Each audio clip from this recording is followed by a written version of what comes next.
본문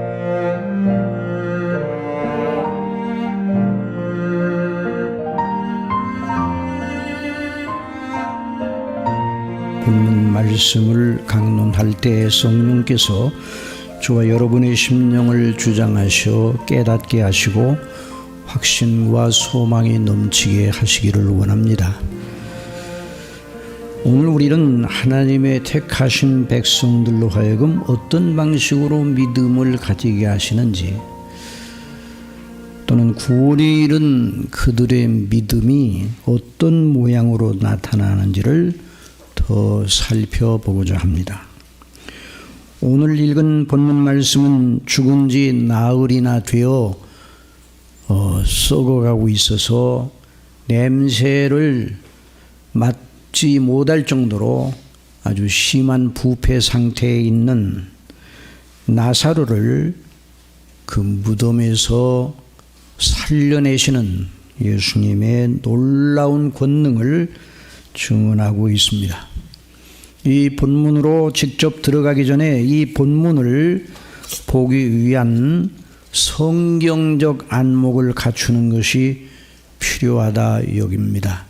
그래서 오늘 설교 말씀은 이 그런 성경적 안목과 이 본문과의 관계를 비추어서 우리 전체적으로 살펴보고자 합니다.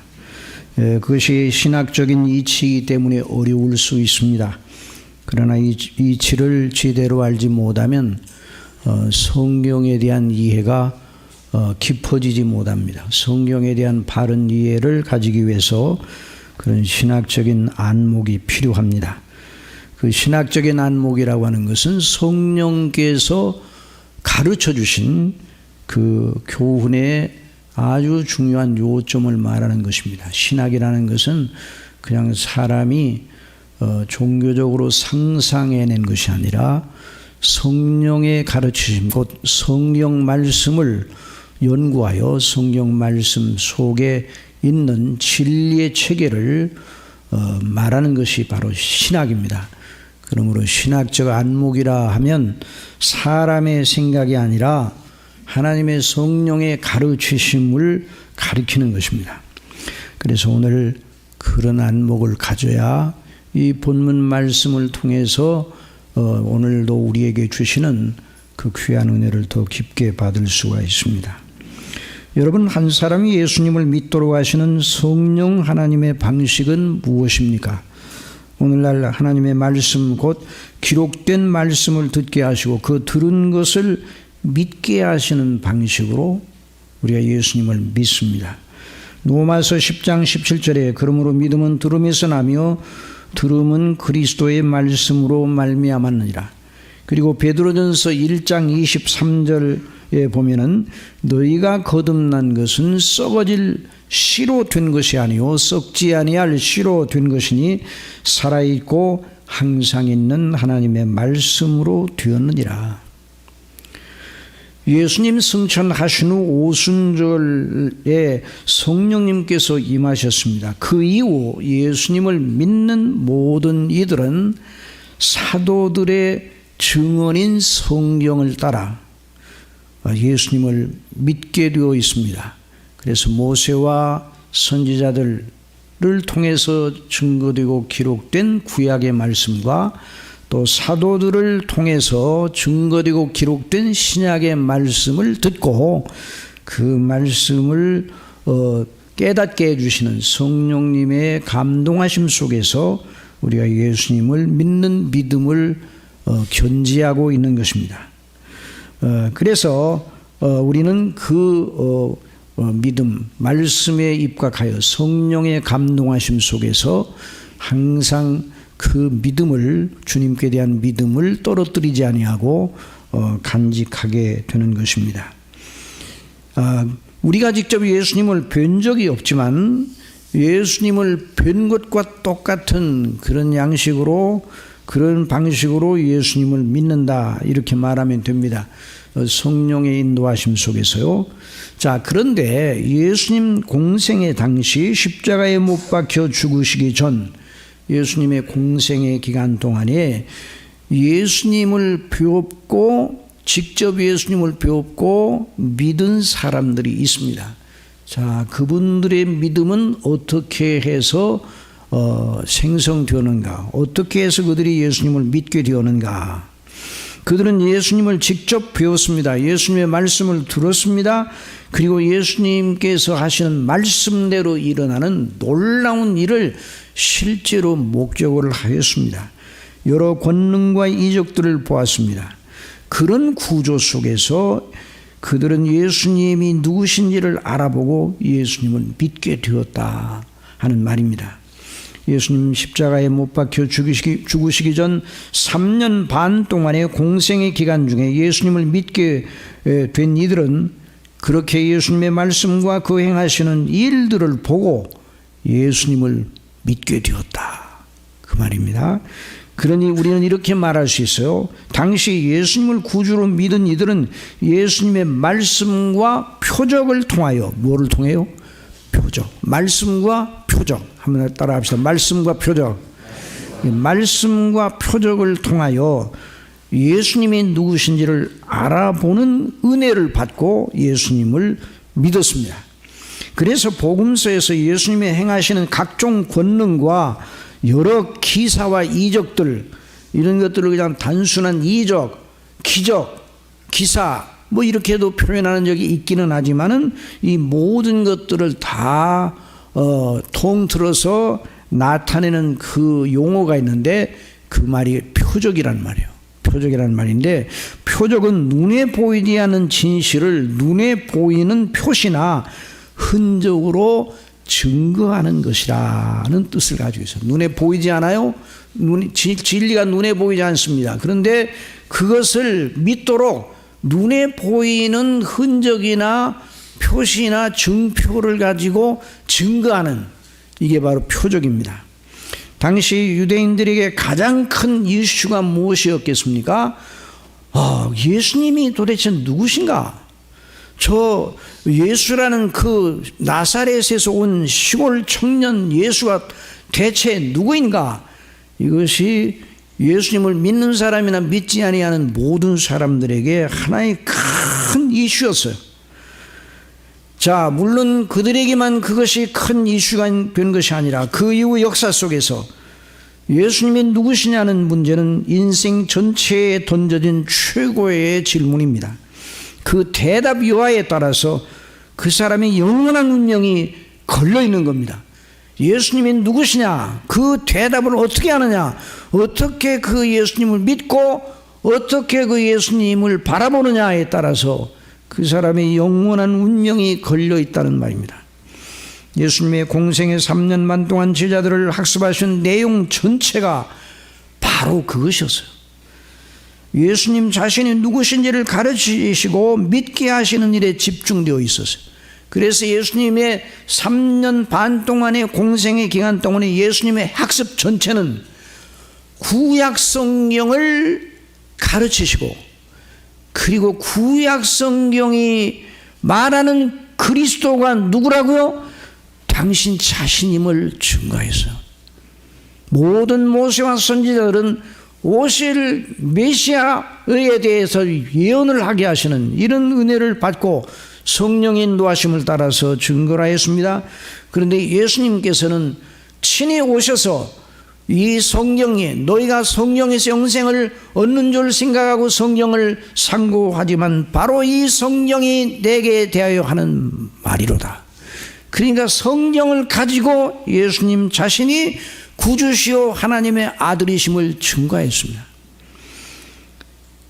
그래서 공생애를 마치시고 십자가에 못 박혀 죽으실 때가 가까웠을 때 가이사랴 빌립보 지방에서 12제자들에게 물으셨습니다.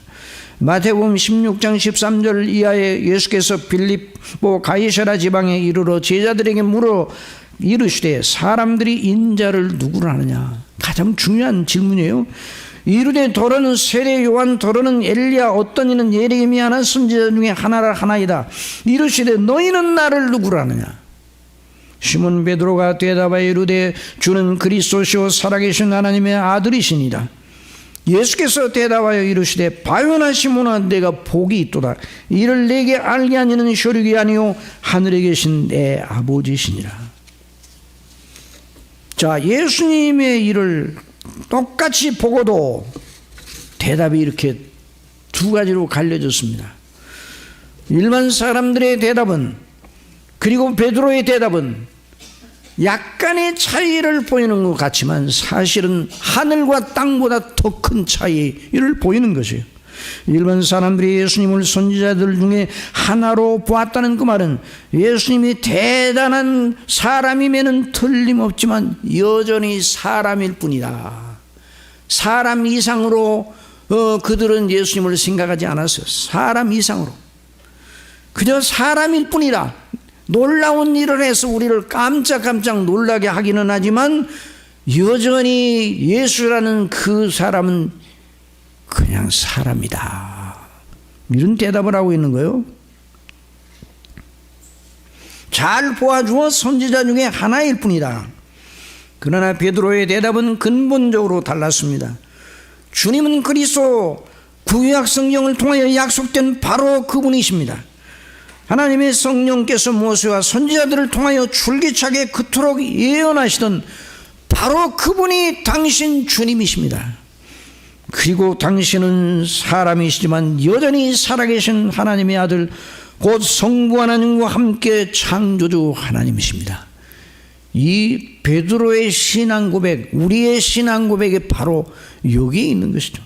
그러니까 예수님을 아주 한껏 높이고 4대 성인 중에 한 사람이요, 예수님이야말로 사랑의 사도요, 가장 선한 선생 중에 한 사람이라고 아무리 예수님을 높여도 예수님을 제대로 안 것이 아닙니다.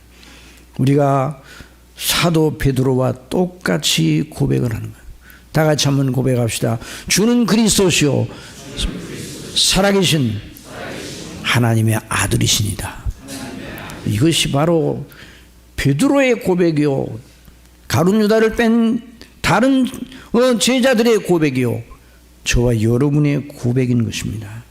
그래서 우리 예수님께서 바요나 시몬아 내가 복이 있도다. 이를 내게 알게 한 이는 혈육이 아니요 하늘에 계신 내 아버지시니라. 이 베드로에게 하신 말씀이 바로 저와 여러분을 향하여 하시는 말씀입니다.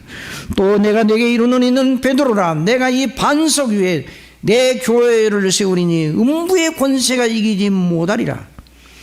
베드로 사도로 하여금 예수님을 그런 분으로 믿고 고백하게 된 것이 그 사람의 종교성이나 그 사람의 지성이나 그 사람에게 가르쳐준 어떤 사람이 가르쳐서 된 일이 아니라 오직 하나님께서 그런 믿음을 주셨다는 것입니다. 그러므로 참된 믿음은 언제나 늘 강조하지만 인간 수준이 아닙니다. 하나님께로부터 신적 기원을 가지고 있는 것입니다. 그래서 다 모든 것이 다 쇠하고 우리 마음과 몸이 다 연약해지고 쇠한다 할지라도 우리에게 주신 믿음은 절대로 없어지지 않습니다. 언제나 그 믿음이 있는 것입니다. 왜? 하나님께서 우리에게 주셨기 때문에. 하나님께서 우리를 붙들고 계시고 우리 속에 역사하시는 성령께서 우리를 늘 그 믿음 가운데 주장하시기 때문입니다. 그러니 오직 예수님이 누구신지 제대로 알아보고 그렇게 믿는 것은 하늘에 계신 내 아버지께서 주심으로만 된다는 말씀입니다. 자, 예수님이 누구신지 아는 일은 정말 어려운 난제입니다. 사람으로서는 불가능해요. 만약에 그것이 어려운 난제가 아니었다면 벌써 역사 속에서 다 풀어져서 소위 사람들 중에 지혜롭다고 하는 사람들 중에 선각자라고 하는 사람들 또는 철학자들이라 마음과 생각을 이제 기울여서 인생에 대해 깊이 사고했던 사람들이 예수님이 누구신가를 알아봤을 겁니다. 이런 동양의 석가모니 그는 가장 인생에 대해서 깊은 사고를 한 사람이에요. 가장 깊은 사고를 한 사람입니다. 그런데도 예수님이 누구신지를 몰랐습니다. 그러나 베드로나 다른 제자들이나 당시 예수님을 그렇게 믿고 고백한 사람들에게 하나님께서 예수님을 아는 지각을 주셨습니다. 그런데 어떻게 지각을 주셨는가? 말씀과 그 행하시는 표적들, 예수님의 말씀과 그 행하시는 표적들을 보고 예수님을 알아보는 영적인 지각을 주셨다는 말입니다. 그래서 예수님이 행하신 모든 말씀과 그 말씀대로 이루어지는 모든 일들은 표적이었어요. 표적. 그 모든 권능, 이적, 병고침, 소경을 보게 하시고 각종 불지병, 나병을 고치시고 낫게 하시고 귀신을 쫓아내시고 죽은 자를 살리시는 이 모든 것이 다 뭐라고요? 표적들이 표적들. 그러니까 베드로와 그 제자들은 바로 예수님의 표적들을 보고 예수님을 믿었습니다. 그래서 그 표적들을 통해서 당신 자신이 누구신가를 드러내 주신 거예요.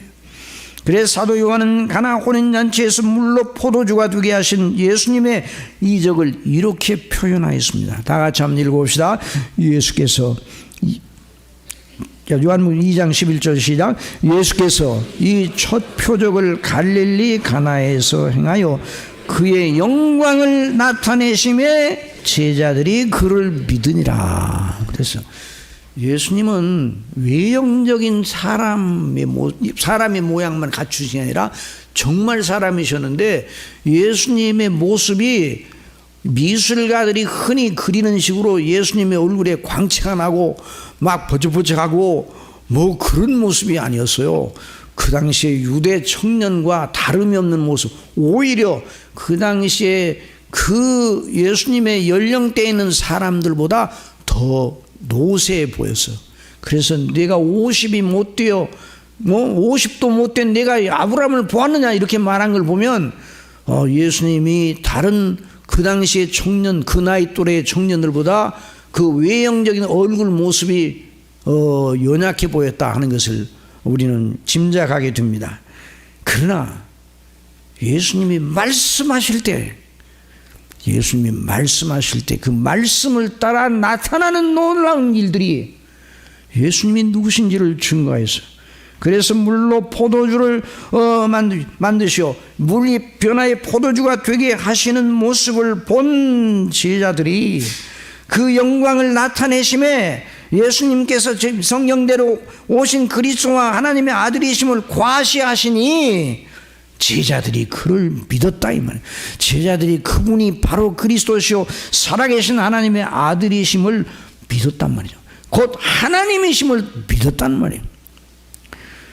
그래서 소경 바디메오가 다윗의 자손 예수여 우리를 불쌍히 여기소서 나를 불쌍히 여기 이렇게 말한 건 그 믿음이 생겼기 때문에 그 예수님이 다윗의 자손이라는 말이 바로 구약의 메시아 구약의 예언하셨던 바로 그 그리스도라는 말이죠. 그래서 예수님이 행하신 공생의 기간 중에 행한 그 모든 일이 묶어 말하면 표적들이라 이렇게 말할 수 있어요. 그래서 예수님께서 자신이 누구신지를 드러내고 계셨습니다. 그러니까 공생의 기간 동안에 행하신 예수님이 행하신 두 요점이 있어요. 예수님이 누구신가를 드러내는 표적을 말씀과 표적을 행하시 예수님이 누구신가를 드러내고 계셨어요. 이것이 예수님의 학습의 내용이요 제자들이. 그리고 앞으로 예수님께서 승천하신 다음에 성령께서 오시고 난 다음에 교회를 세우실 텐데 그 교회를 세우시기 위해서 사도들 예수님의 증인들 사도들을 세우신 일입니다. 그러니까 예수님의 공생의 가운데 행하신 가장 큰 그 일 두 요점을 말하면 예수님 자신이 누구신가 그리고 예수님의 증인들을 세우신 것이에요. 그래서 나중에 성령께서 오신 다음에 이 사도들의 증거를 통해 하나님의 복음의 역사가 일어났고 그래서 교회사가 그렇게 시작이 된 것입니다.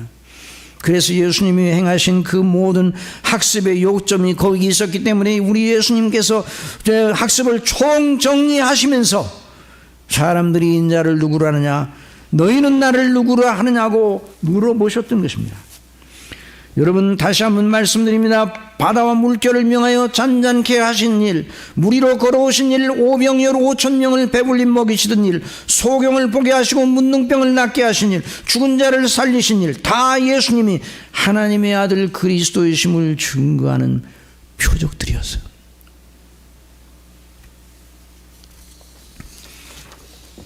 그러니 그때 예수님을 믿은 사람들은 성령께서 그들을 인도하시고 아버지께서 그들에게 은혜를 주시되 두 가지 경로를 통해서, 한 경로는 한번 따라 합시다. 구약 성경. 또 다른 경로는 예수님의 말씀과 표적들이었어요. 그래서 구약 성경들이 메시아를 기다리던 자들이 예수님의 행적, 말씀과 표적들을 보고 예수님을 그리스도와 하나님의 아들로 믿게 되었는데, 여기에 대한 아주 결정적인 실증이 있어요. 요한복음 1장에 나오는 나다나엘의 일입니다. 나다나엘이 예수님이 누구신지 알아보는 그 과정 속에 그 일이 아주 입증되었습니다. 요한복음 1장 45절, 빌립이 나다나엘을 찾아 이르되, 자, 나다나엘에게 빌립이 말하는 내용을 가만히 주목해 보십시오. 자, 뭐라고 그랬으면, 모세가 율법에 기록하였고 여러 선지자가 기록한 그의, 뭐를 말합니까? 모세가 율법에 기록하였고 여러 선지자가 기록한 것이 뭡니까? 뭡니까? 구약성경, 구약성경. 그 일을 우리가 만났다. 이게 보통 말이 아닙니다. 보통. 이 빌립이 나다나엘에게, 나다나엘을 설득하는데 최고의 무기는 딱 한 가지였어요. 구약성경이 말하는 그분이 바로 이 예수님이다. 구약성경을 들이대야 나다나엘을 움직였어요. 왜냐하면 나다나엘은 구약성경, 하나님의 말씀에 창념하여 이스라엘의 위로를 기다리고 있던 자였습니다. 그러니까 우리 예수님께서 구약성경을 가지고 제자들을 가르치신 거예요. 자, 그 일을 우리가 만났으니 요셉의 아들 예수니라. 나다나엘이 이르되 나사렛에서 무슨 선한 것이 날 수 있느냐? 믿어지지 않았어요. 그래서 빌립이 말합니다. 와서 보라 하니라. 그리고 예수께서 나다나엘이 자기에게 오는 것을 보시고 그를 가리켜 이르시되, 보라, 이는 참으로 이스라엘 사람이라. 그 속에 간사한 것이 없도다. 예수님이 나다나엘을 미리 알고 계셨어요. 그 나다나엘이 예수님께 오기 전부터 알고 계셨다는 말이에요. 나다나엘이 이르되 어떻게 나를 아시나이까? 예수께서 대답하여 이르시되, 빌립이 너를 부르기 전에 내가 무화과나무 아래에 있을 때 보았노라. 무화과나무 아래에 있었다는 말은 무슨 말입니까? 구약 성경을 읽으며 묵상하며 구약 성경이 예언한 그리스도를 대망하는 그런 믿음으로 하나님께 기도하고 있었다는 말이에요. 그때 그 기도를 누가 듣고 계셨다고요? 예수님이 그 놀라운 사실을 말씀하시니까 나다나엘이 뭐라고 대답했습니까? 조금도 멈추지 아니하고 바로, 납비여, 당신은 하나님의 아들이시오, 당신은 이스라엘의 임금이로소이다. 당신이 바로 구약이 말씀하시는 그분입니다. 너무 빨리 말한 것이 아니에요? 아니에요. 나다나엘은 하나님의 사람이요, 그 속에 진리가 있는 사람이요, 그 속에 간사한 것이 없다고 하는 것은 죄가 없다는 말 아니에요. 여전히 그도 죄성을 가진 죄인이었지만 그 속에 진리의 영, 하나님의 말씀이 살아 역사하여서 진리를, 그 당시 다른 유대인들과 달리, 바리새인들과 달리 진리가 살아 있었어요. 하나님이 그와 함께 계셨어요. 그러므로 그 지각으로 예수님을 대번에 알아보고 고백을 한 것입니다. 예수께서 대답하여 이르시되, 내가 너를 무화과나무 아래에서 보았다므로 믿느냐? 이보다 더 큰 일을 보리라. 또 이르시되, 진실로 너희에게 이르노니 하늘이 열리고 하나님의 사자들이 인자 위에 오르락 내리락 하는 것을 보리라 하시니라. 그러니 예수님이 하시는 모든 말씀과 행적들은 그냥 사람으로서는 해서는 안 되는 말이에요. 그 말씀들은 그냥 사람이라면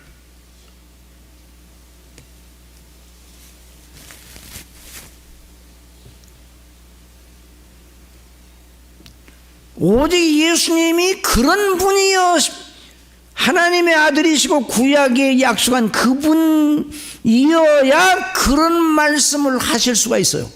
그런데 그런 말씀을 하시는 예수님의 말씀이 거짓이 아니라 진짜임을 드러내는 것이 바로 표적이었다.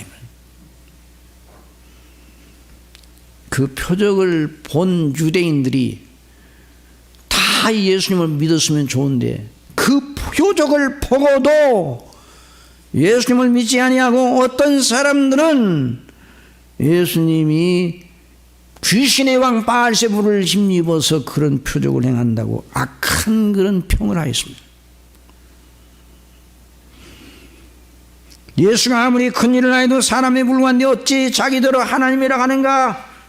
그래서 요한복음 5장 17절 예수께서 그들에게 이르시되 내 아버지께서 이제까지 일하시니 나도 일한다 하시매 유대인들이 이로 말미암아 더욱 예수를 죽이고자 하니 이는 안식일을 범할 뿐 아니라 하나님을 자기의 친아버지라 하여 자기를 하나님과 동등으로 삼으심이라. 예수님이 하신 말씀 전체는 예수님 당신 자신이 하나님과 동등되다는 식으로밖에 이해될 수 없는 말씀이어서 하나님을 믿으니 또 나를 믿으라. 믿음의 대상은 하나님뿐이에요. 그런데 하나님을 믿으니 나를 믿으라. 하나님을 믿는 것과 동등하게 나를 믿으라. 예수님이 하나님이 아니시면, 예수님이 하나님의 아들이 아니시면, 예수님께서 하나님의 보내심을 받지 않으면 하나님의 아들이 아니시면 절대로 그렇게 해서는 안 돼요. 또 그 유대인들이 수군거렸습니다. 자기가 하늘에서 내려온 떡이라 하심으로 유대인들이 예수에 대하여 수군거려 이르되 이는 요셉의 아들 예수가 아니냐? 그 부모를 우리가 아는데 왜 자기가 지금 어찌하여 하늘에서 내려왔다냐? 그래서 유대교 사람들은 지금도 자기 조상들이 예수님을 죽인 일을 잘한 일로 지금도 받아들이고 있어요. 유대교를 믿는 사람들은 아직도 자기들의 조상들이 예수님을 죽인 걸 잘한 일로 받아들이고 있어요. 왜? 예수님이 그냥 사람으로서 선지자 중에 선지자로서 그런 말을 했다고 그러면 모르는데 예수님 자기 자신을 하나님의 아들, 하나님으로 자기를 높였기 때문에 마땅히 죽으셨어야 한다 이렇게 생각을 하고 있어요. 그러나 하나님의 택하신 사람들은, 하나님의 택하신 백성들은 예수님의 말씀과 그 표적을 보며 예수님을 믿었습니다. 참 놀라운 일이죠. 요한복음 6장 44절 나를 보내신 아버지께 이끌지 아니하시면 아무도 내게 올 수 없으니 오는 그를 내가 마지막 날에 다시 살리리라. 선지자의 글에 그들이 다 같이 읽어봅시다. 시작. 다 하나님의 가르치심을 받으리라 기록되었으니 아버지께 듣고 배운 사람마다 내게로 오느니라. 오늘도 마찬가지예요. 아버지께 듣고 배운 사람, 이런 은혜를 받은 사람은 반드시 예수님을 믿지 않을 수 없습니다.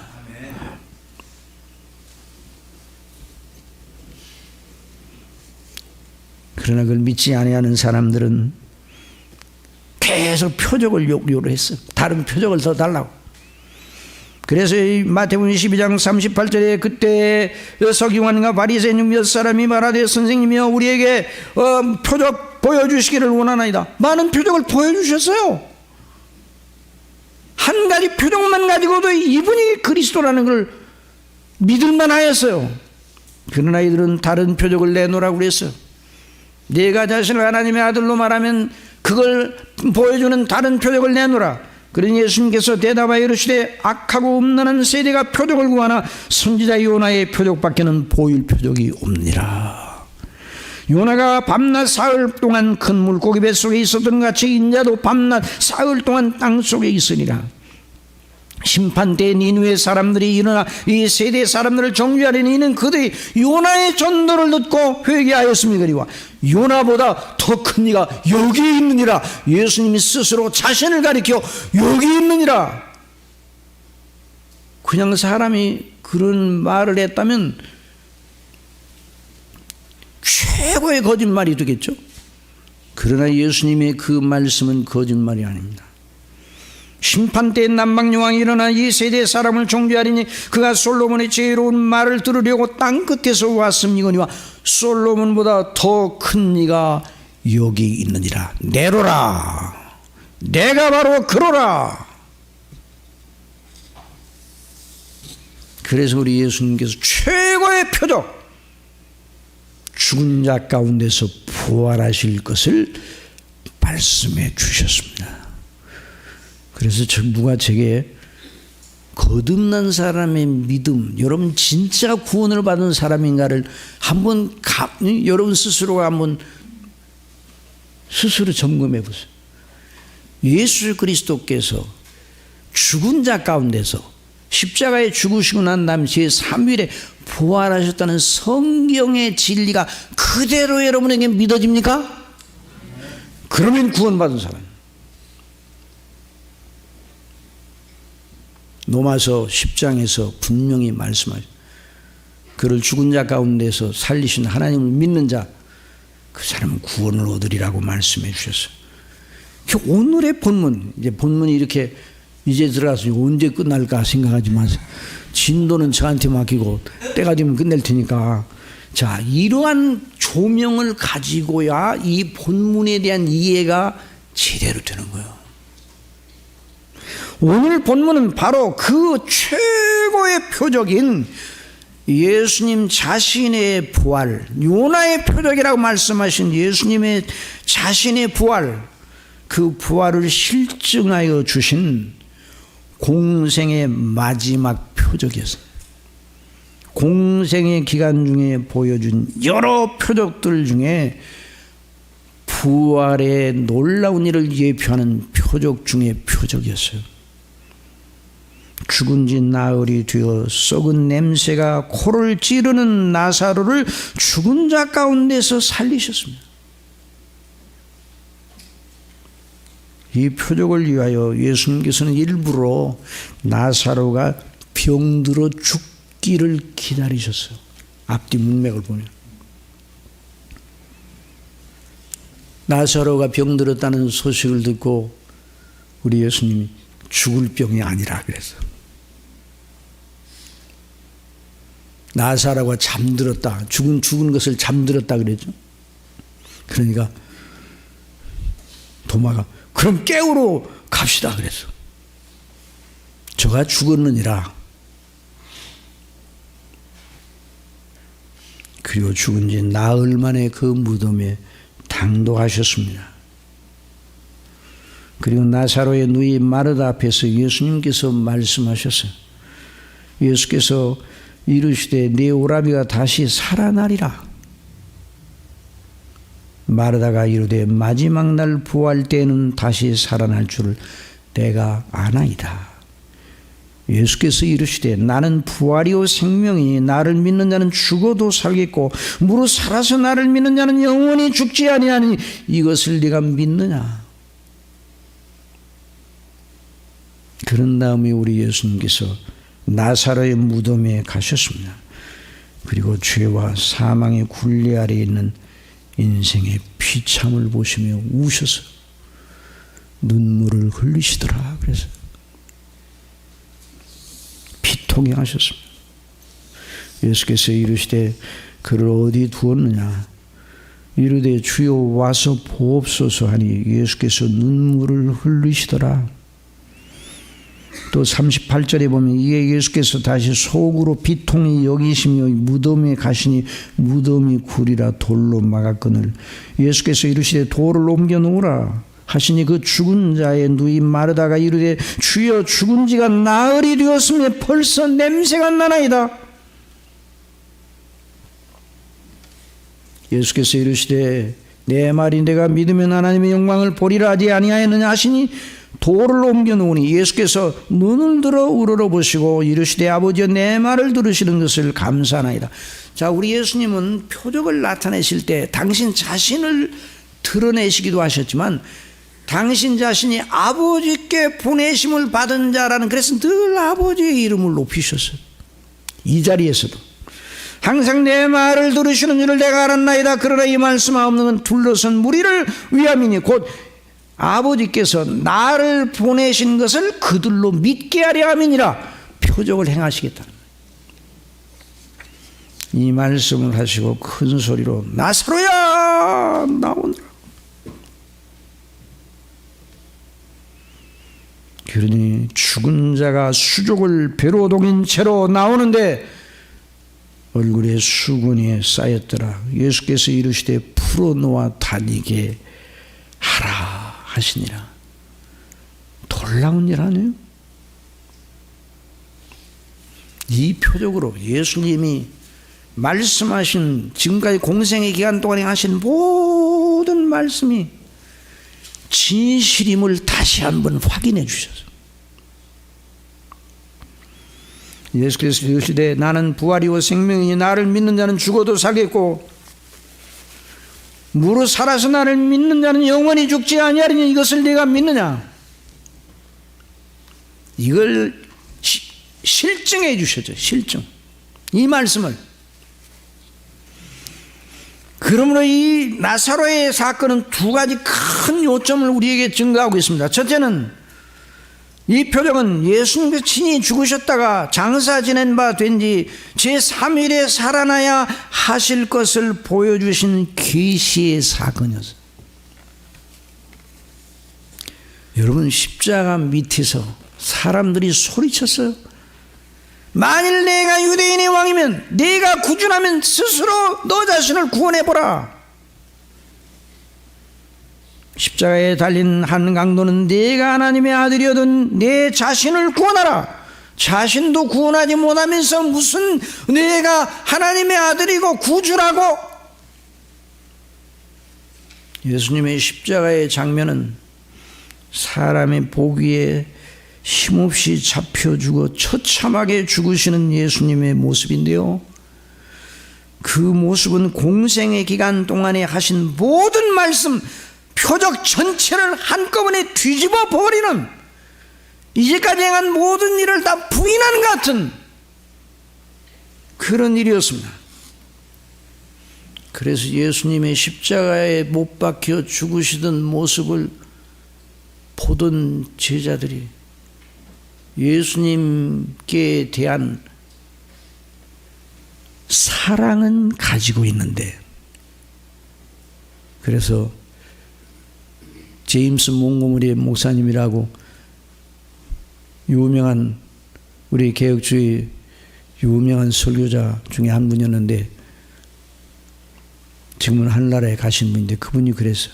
이 대목을 강론하면서 예수님의 십자가 앞에서 예수님께 대한 제자들의 사랑은 남아있는데 믿음은 아주 떨어진 건 아닌데 믿음이 땅바닥에 탁 나동을해져서 아무도 예수님이 다시 사실 것이란 그 말씀을 기억해내는 자가 없었다고 그랬어요. 여러분, 예수님이 다시 사실 것을 바라고 소망하고 그런 소망을 견지한 사람이 제자들 중에도 없고 예수님을 따라다니던 믿음의 여인들 중에도 아무도 없었어요.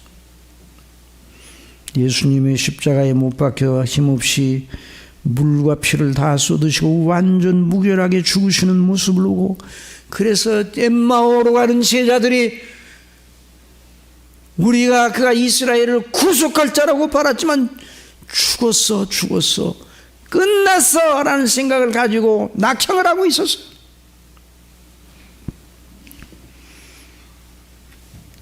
그러나 우리 예수님이 살아나셨습니다. 예수님이 살아나신 이 사건은 표적 중의 표적입니다. 최고의 표적입니다. 여러분의 믿음이 까부러질 때 예수님의 십자가 죽으심과 부활을 집중적으로 생각하시기 바랍니다. 성령께서 천령을 반드시 오래 걸리지 않고 신속하게 이렇게 세워주시는 거예요. 예수님의 부활은 모든 공생의 가운데 하신 말씀 전체, 행하신 행적 표적 전체가 참이었고 바로 하나님의 아들이시다 하는 사실을 보여줬어요. 그래서 로마서 1장 2절에 보면 복음은 하나님의 선지자들로 말미암아 성경이 그 아들에 관하여 약속하신 것이라 말하면서, 이 아들은 육신의 혈통으로는 다윗의 혈통에서 나셨고 성결의 영으로는 죽은 자 가운데서 부활하심으로 말미암아 하나님의 아들로 선포되셨다 말씀했습니다. 그러므로 예수님이 하나님의 아들이심을 선포하는 최고의 사건이 뭐라고요? 부활, 예수님의 부활. 참된 구원신앙은 바로 그 믿음입니다. 그것을 그대로 믿는 것이죠.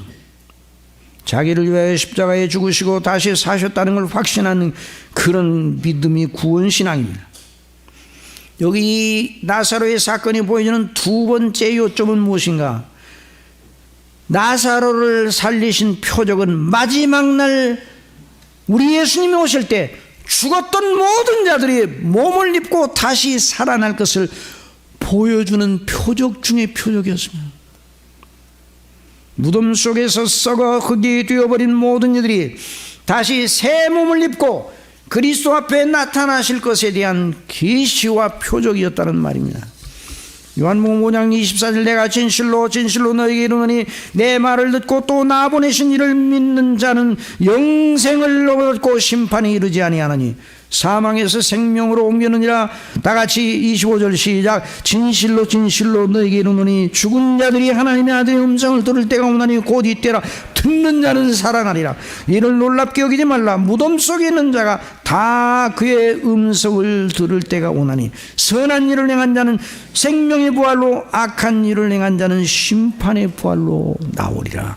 그러니까 이 나사로의 이 놀라운 이 나사로를 무덤 가운데서 썩은 나사로를 다시 살려내신 사건은 바로 이 마지막 날에 일어날 일을 예표하는 놀라운 사건, 예수님이 다시 사실 것과 우리 모든 믿는 사람들이 다시 다 영화롭게 다시 살 것을 나타내는 그런 놀라운 표적이었어요. 그리스도의 고난과 부활의 역사적 사실과 믿음으로 말미암아 그리스도와 연합한 우리 모두에게 그 죽으심과 부활이 어떤 영적인 은혜와 의미를 가지는지를 그대로 드러내는 것이죠. 예수님의 하나님 아들 되심, 그리스도 되심, 그것을 나타내는 최고의 표적은 부활인데 그 그리스도 안에 견고히 서도록 이 나사로의 사건을 표적을 삼아 보여주셨다는 말이에요. 그래서 고린도전서 15장 55절 사망한 너의 승리가 어디 있느냐? 사망한 네가 쏘는 것이 어디냐? 사망이 쏘는 것은 죄요 죄의 권능은 율법이라. 우리 주 예수 그리스도로 말미암아 우리에게 승리를 주시는 하나님께 감사하노니 그러므로 사랑하는 형제들아 견실하며 주의 일에 흔들리지 말고 항상 주의 일에 더욱 힘쓰는 자들이 되라. 이는 너희 수고가 주 안에서 뛰지 않은 줄 알미라.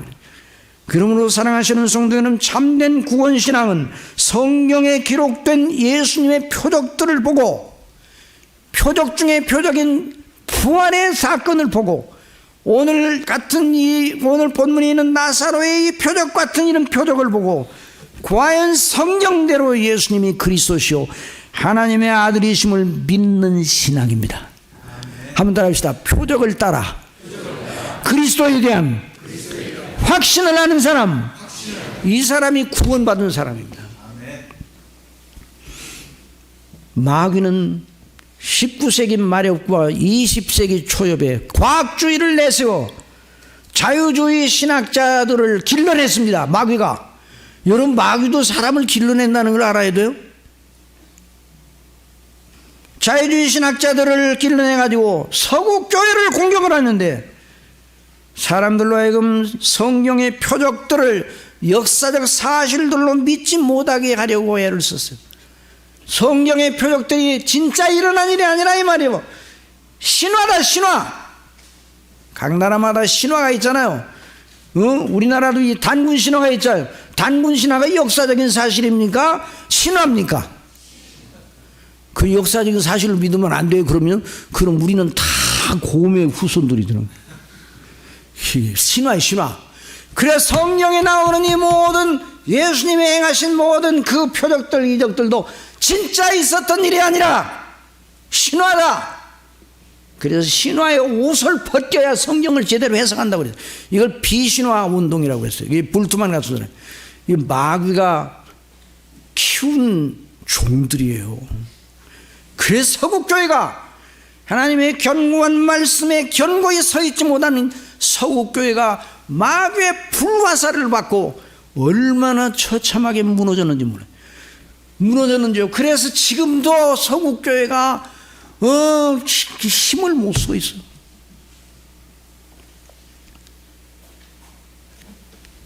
그리고 나아가 그들은 예수님의 부활, 동정녀 탄생도 부인하고 예수님의 육체 부활 부인하고 영적인 부활, 정신적 부활만 얘기했어.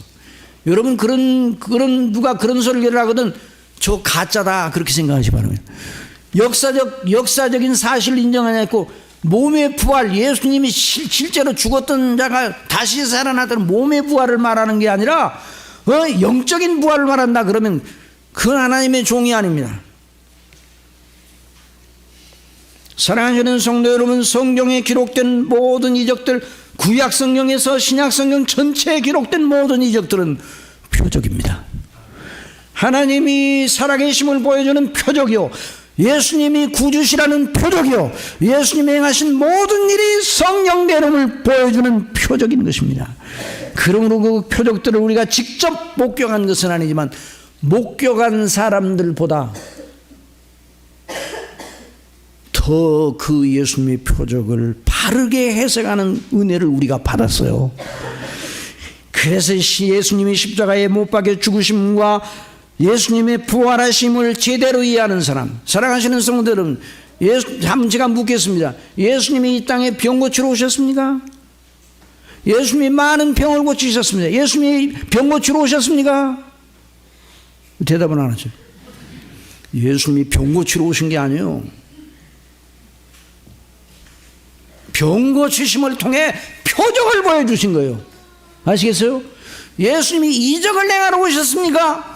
아니요. 이적을 통하여 당신이 누구신가를 계시하고 계셨어요. 표적.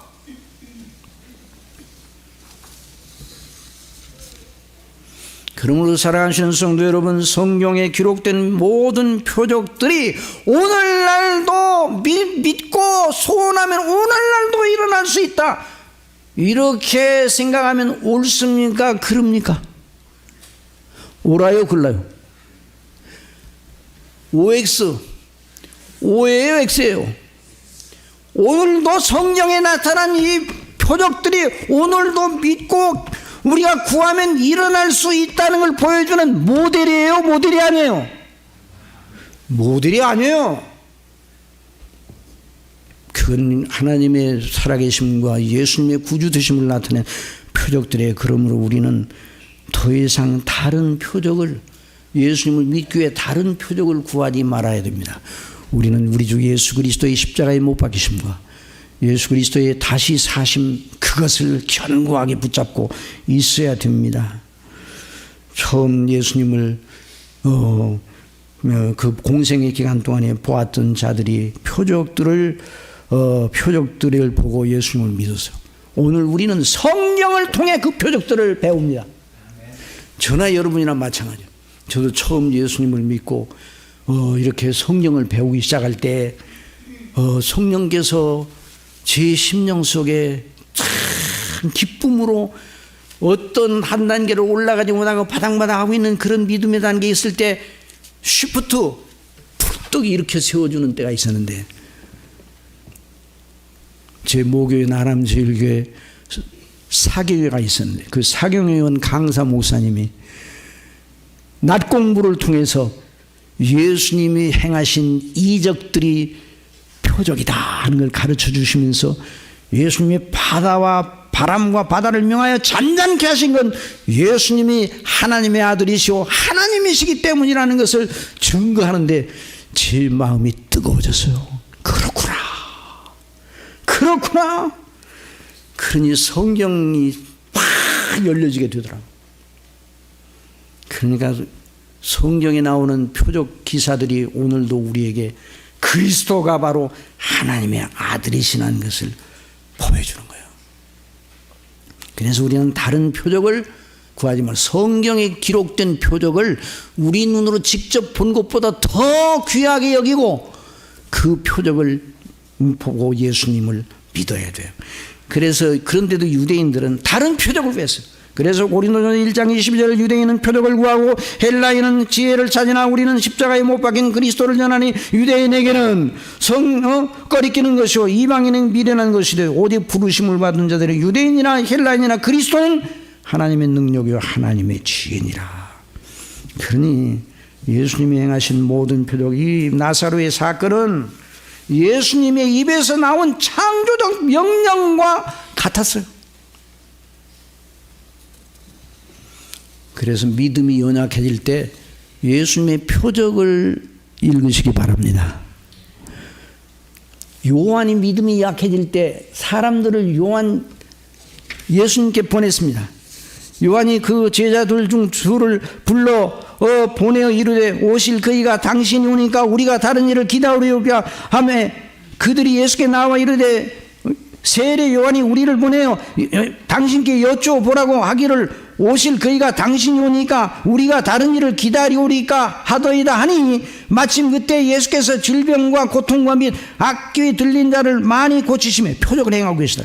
많은 맹인을 보게 하신지라. 예수께서 대답하여 이르시되 너희가 가서 보고 들은 것을 요한에게 말하라 그랬어요.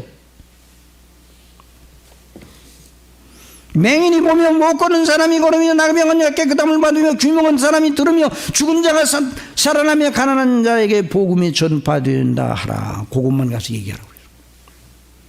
누구든지 나로 말미암아 실족하지 않은 자는 복이 있도다 하시냐. 세례 요한의 믿음이 약해질 때 예수님께서 내가 행하는 표적을 가서 말하라 그랬어요. 저나 여러분도 믿음이 약해질 때 표적을 공부하시기 바랍니다. 부족한 종도 오래전 얘기입니다마는 마음속에 의심의 마귀의 화살이 들어와 가지고 어떻게 들어오는 거 아니에요? 너 예수가 사람에 불과한데 하나님이라고 하는 걸 모르냐? 너 예수가 진짜 거짓말장인지 모르냐? 성경대로 너 믿고 있느냐? 이 어리석은 자야. 이런 의심이 싹 들어오는 거예요. 마귀의 공격입니다. 긴 기간 동안은 아니지만 마음이 복잡해졌어요. 정말 예수님이 사람에 불과한데 하나님이라고 하면 이거 내가 진짜 이거 진짜인 줄 알고 진리인 줄 알고 따르는데 내 모든 인생이 다 그러면 이게 기만을 당하는 게 아닌가? 이런 생각이 들어왔어요, 속에.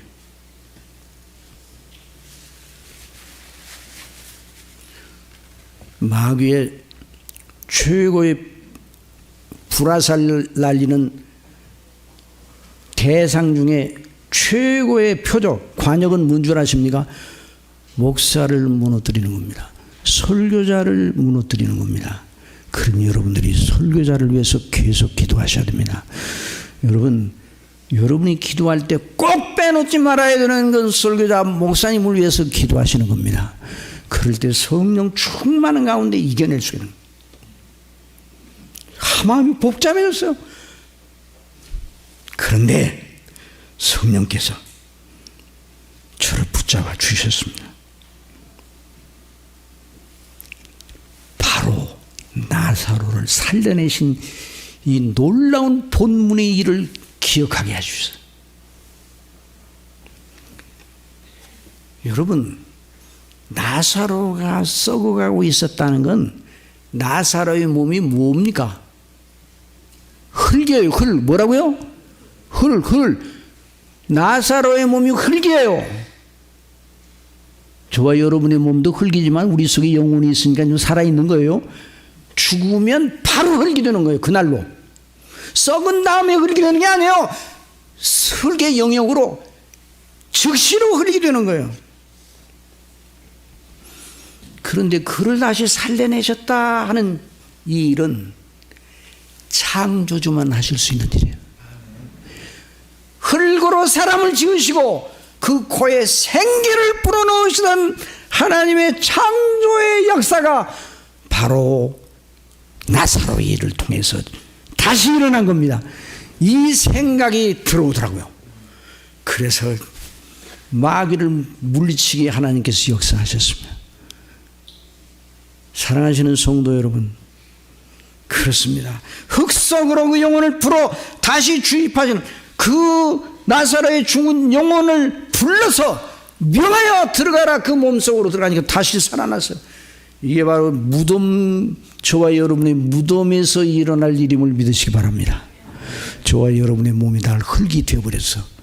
그럴 때 예수님이 오셔서 명령을 하실 때 모든 무덤들에서 바다도 죽은 자를 내어주고 다 내어주어 결국 그리스도 안에 있는 사람은 영화로운 부활을 하게 되고 그리스도를 믿지 않은 사람은 심판의 부활을 하게 된다는 말입니다. 그러므로 이런 믿음으로 성경에 나오는 하나님의 말씀의 각종 표적들과 말씀과 표적들 기사를 늘 읽으면서 이런 놀라운 은혜 속에서 성삼위일체에 대한 확고한 믿음을 견지케 하시는 성령의 충만한 역사, 성령의 가르치심의 역사가 넘치게 일어나기를 간절히 바랍니다.